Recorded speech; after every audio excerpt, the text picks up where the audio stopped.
match with his friends. Picked up some Adderall. Cheetos, yeah.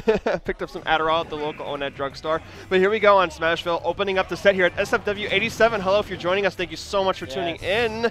Welcome for another great week in Michigan Smash. We have a slew of great players today. This on the little bit lower end, but do you see this forward air string Pyro's doing on right now? Yeah, just kind of one of those things about Bowser, you know, heavy body, heavy guy. He's going to be carried along the stage quite easily in the early game. Get pelted quite a bit, but, you know, I think Camel's ready to take that kind of percent. I'm kind of glad that Villager's pellets, like, tough guy isn't a factor. Can you imagine if he tough guy through everything? Right. That being like, you know, he can tough guy through the fireballs of Luigi, but anyways. Yeah, that's fair, though, I guess. I mean, it seems to work out. They seem to, you know, think it out well enough to the point where I think Villager, that's kind of Villager what Villager thrives on. Oh, like, my God. But that was a good dare right there to respond. Yeah, I like that, because he noticed that Pyro would just kind of carelessly throw out the forward airs, and then he's like, I'm just going to punish it. Yeah. Because he's been doing them forward, and you should really be doing retreating forward air and back airs. Yeah, definitely needs to mix up his directions, I'd say, with his projectiles, especially when he's fading back, fading in. Yeah. You should almost never fade in. Almost. Yeah. Unless you, like, for sure are going to get it. Yeah, he faded in right there and almost got a good punish there, but Camel certainly, he's still learning his movement patterns here. He's still picking up the game right now, so Camel's begin to adapt soon enough. Yeah, a lot of movement patterns, especially with Villager. Uh-oh. No. Whoa! Oh! Okay. You should just jump away. If you're not in the percent of a guarantee, you just jump. Yeah. Because you don't. If they read your air dodge, you're dead. And Camel almost had it right there. So. Definitely the safest thing to do. Yeah. And again, see what I mean? He just tries to. He's like going forward a bit too much. While Villager does best while retreating, pretty much. You don't want to give up too much space because then you'll get cornered. But just you want to control an area. Oh! We call that a strike. That's Ball return, please. I need lane 2. Hey, man, he didn't get his shoes. Hey, there you go, though. He'll catch those. His shoes, actually. Yeah, you know. Scrape them on the bottom of the loafers. Actually, he wanted to take them off because he got the wrong size from the guy that sold him the bowling shoes. But regardless. Yeah, Bowser's like, let me help you out with that. All right, going back into neutral, though. And here we are finding ourselves in the same situation. You know, it's kind of rinse and repeat here a little bit. You know, it's kind of funny. You mentioned that like Villager on the edge is neutral, which is almost true, right? Right. Because Villager on the ledge is one of the best. On the, you know, like you can just fire away. You can mix up in so many ways with the forward air. You can also mix up with no. Oof. Okay. I don't even know what to call that. Like that's nobody special. That is just a straight up F smash read. I mean, you know, try to end it all. But, you know, I like what you were saying earlier. Let's go back to that stuff because you said that camping is the most effective play style for Villager in most cases. And I think that's especially true against Bowser. Oh, 100%. True. Yeah, that's what you have to do. You have to make it so Bowser can't get the grab he wants. At every percent, pretty much, Bowser wants a grab. See, like you said, sit on him! We just started the weekly, man. I wasn't ready for that kind of hype. Sit on him, man. Oh, my God. I mean... I think Villager needs some toilet paper. We gotta keep it esports. We gotta keep it esports here in a minute. Oh my goodness! The read of reads. Okay, so not only did it read the air dodge, but he read where he was going. Yeah. At the same time, that's disgusting. What? Watch him fade to the right. See that? Oh yeah.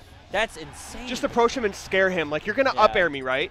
So I'm gonna air dodge. No, I'm not. I'm, you know. And that's what I mean. Pyro should just be jumping, because if it's guaranteed, you're dead anyways. If not, he could just read an air dodge. So if you jump away, okay. If it's guaranteed, you're dead anyways. And if you jump away, he doesn't get that air dodge read. Spam jump. And now we're gonna see the switch here to Pikachu to kind of keep things fresh. Now this is his main. Yeah. So I expect a little cleaner play in the beginning here, but he's again gonna have to kind of adjust as Pikachu. But I think, you know, same for Pyro. We're gonna see how just well versed he is in this matchup, which could be a lot of poke damage.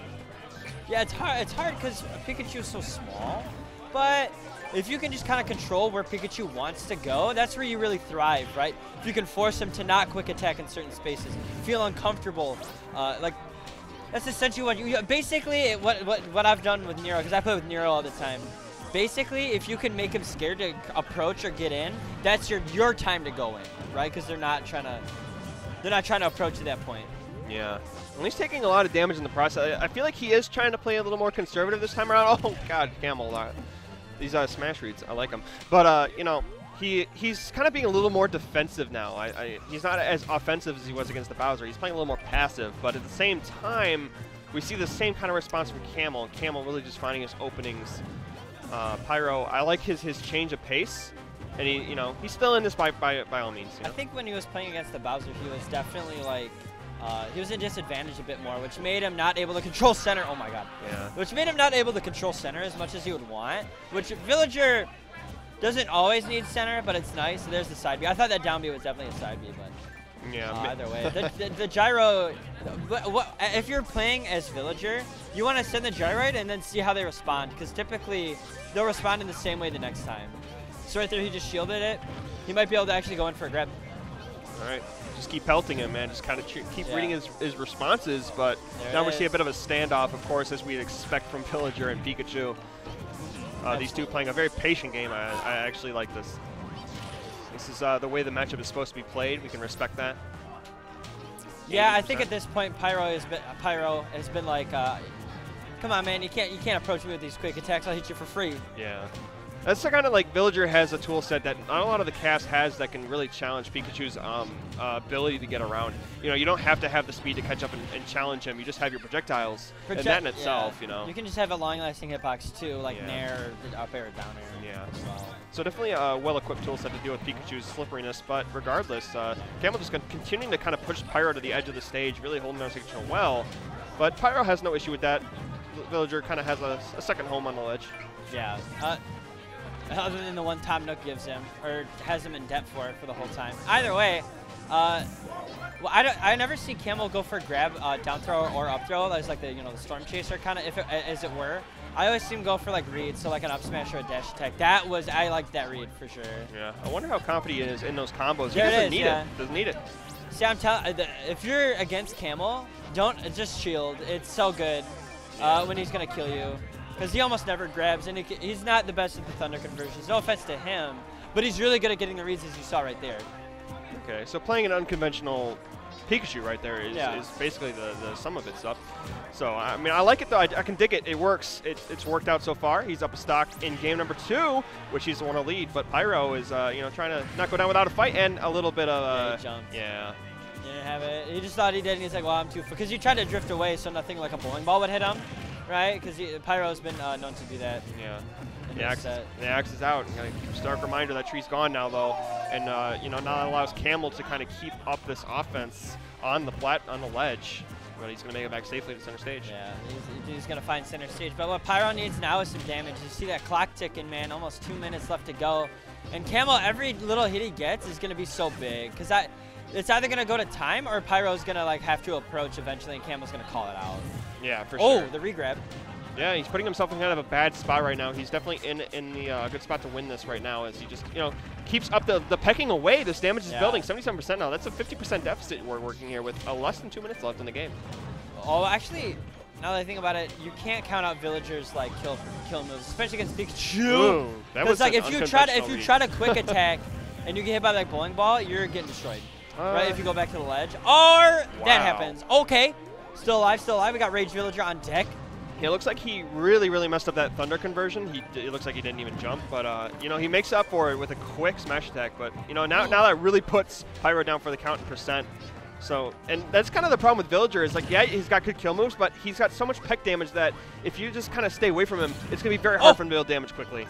Yeah, but in the meantime, he has built that damage up kind of quickly here. He's only 30%, and it's climbing, and now they're both in like read percent, right? If they get a read, something could happen. Oh, that does! Are you kidding? I didn't hit. Wow, just long enough. That's crazy.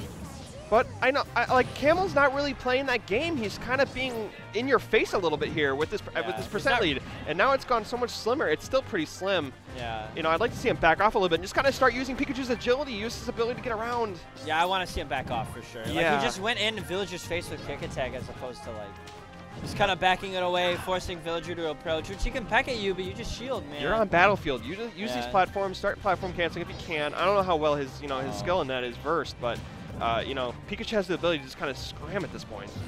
All right. Up smash? Oh, that's weird. Yeah, I mean, I like the option instead of going for a grab, just a quick tilt. I expected, because you can up smash after that. Maybe he wasn't, I don't know. Yeah, it's probably good. Oh, yeah, if he sweet spotted that, he was dead. Oh, that's it. Dash attack. Tackle. So, the gyro isn't active for a while, which is why you saw it come out, and then like Camel just like, he didn't sneak underneath it, he just like wasn't active yet, so he just went right through it. You mean the Lloyd Rocket? Lloyd Rocket, yeah. Oh, okay. It's a gyro.